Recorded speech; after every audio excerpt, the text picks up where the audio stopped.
We're told that in Medina, a man once came to Imam al-Sajjad alayhi salam and said to him, Yabna Rasulillah, my daughter is getting married and I would love if you would participate at her wedding.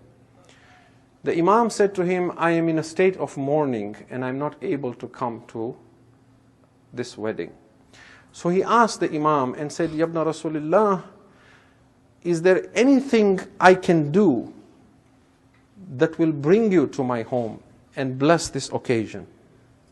And Imam al-Sajjad said to him, yes, if you keep the majlis of my Baba Hussein, I will come. This is how we started this tradition, what we call Shuruwat-e-Shadi, where at the start of a wedding we hold a majlis. And people are surprised, why do you cry before the start of a wedding? We cry because we want the spirit of Zainul Abidin to be at our weddings as well.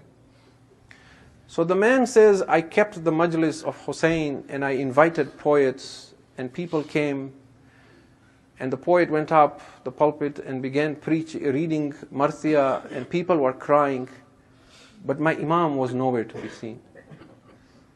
He said, I thought to myself, it is not like my Imam to promise me and then not show up.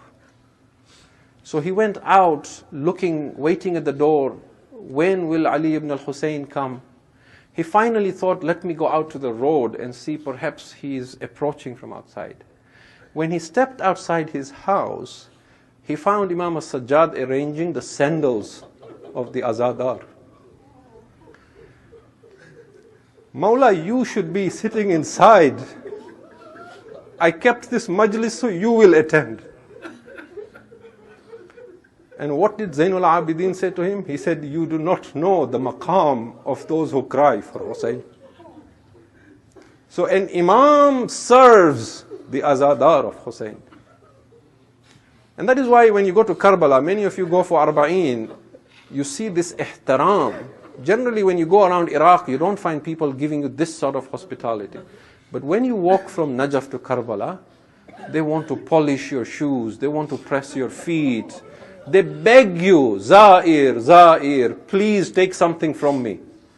Those who can't afford to give you food, they hold a box of tissue. Take something from me, ya Zair. Why? Because they know what they get back in return for this. This is the blessing of the Azadar. And that is why I say to those who volunteer at the Majlis of Hussein, you are blessed with this opportunity, but treat the Azadar of Hussein with immense respect, because they are not your guests, they are the guests of Zahra alayhi salam.